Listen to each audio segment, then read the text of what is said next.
Think about the absolute certainty you feel when you travel. When you walk out to your car, drive across town, or just grab milk from the grocery store, there is zero doubt in your mind that you physically crossed that space. Now multiply that certainty by the most extreme example of human movement imaginable, strapping into a rocket and navigating 500,000 miles of empty vacuum. When the Apollo astronauts planted that flag on the moon in 1969, it was a victory for logic and human engineering. Events like this cement the assumption that physical space is a hard external reality, and that our movement through it is an undeniable fact. Which makes the perspective of a mystic named Neville Goddard so fascinating. In the summer of 1969, Goddard sat watching the television broadcast of those exact astronauts returning to Earth. He considered himself a rational person, yet as he watched the capsule splash down, a contradictory message he received in a dream 15 years earlier kept echoing in his head. The message was simple: they did not move. He didn't easily accept this. When he first received that message in 1954, his logical mind rejected it. He wrote it down, locked it away in a drawer, and waited, because the idea seemed to defy all logic. This sets up the core tension in all of Goddard's philosophy. On one side, the world of reason, the reality of driving cars and landing on the moon. On the other, the world of revelation, which claims that every inch of physical space is an illusion, and all movement is actually a shift in your own consciousness.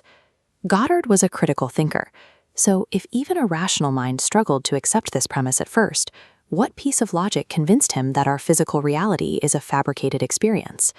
To even entertain this idea, we have to clear a major logical hurdle. If physical space is an illusion, and we aren't actually moving through it, who or what is generating this highly detailed experience? To find the architect of the dream, Goddard looked backward to ancient texts, treating the Bible less like history and more like a psychological blueprint. He poses a simple scenario. If you are asleep and someone in your dream asks you who is dreaming, you instinctively reply, "I am." In Scripture, "I am" is the eternal name of God. In this framework, the two concepts merge. This means the creative force responsible for reality isn't a distant deity watching from the clouds. It is your own baseline awareness, the very feeling of being alive that you call I. The engine of creation is contained inside you. This framework suggests that your room, your commute, and your entire physical world are being generated in real time by your own awareness. But that immediately begs a question. If you are the creator dreaming this life, why construct a world filled with traffic jams, financial stress, and physical pain? Goddard viewed our reality as a school of educated darkness. The theory goes that the ultimate creator within you is sound asleep. To learn, it requires the harsh friction of human chaos. All the suffering and conflict we experience is designed to eventually prod that sleeping awareness into lucidity. In this view, the resurrection becomes a deeply personal, internal psychological event, removing it from the realm of historical worship. Goddard described his own awakening experience in 1959.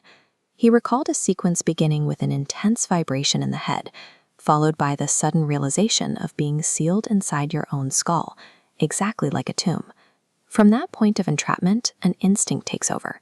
You find yourself pushing your way out of that mental confinement, which triggers a wave of total lucidity and complete spiritual rebirth. Under this lens, the hardships of life lose their status as random cosmic malice. Human suffering is the necessary alarm clock, the friction required to force your sleeping mind to wake up. Where does that leave us right now? Before reaching that level of awakening, we still have to navigate the daily grind of this dream. This is where the mystical theory becomes a tool. If you understand that your environment is fluid, you can stop reacting to it and start directing it, much like a lucid dreamer taking control of their sleep. The diagram here illustrates the first steps of the method. First, you pinpoint exactly what you want. Then you construct and visualize a brief mental scene that implies your goal is already accomplished. The desire enters the loop and transforms into a fact. The critical step is repetition. You loop that scene over and over, injecting sensory feeling until it feels real. Then you let it go entirely, planting the seed.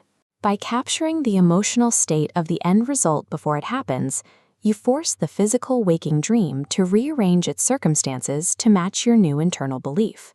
The poet Percy Bysshe Shelley described our everyday condition as being lost in stormy visions, spending our lives fighting with phantoms. What are those phantoms? They are the coworkers, the deaths, and the obstacles we constantly battle. But in this philosophy, they are not external enemies. They are ultimately shadows, projections of our own internal states. This reveals the heaviest consequence of this worldview. If reality is strictly a movement of your mind, it strips away external excuses. It puts the power and the responsibility squarely back on you. Taking this philosophy seriously leaves you with one specific choice. If your life is a movement of your mind, a dream of your own making, what are you going to choose to dream next?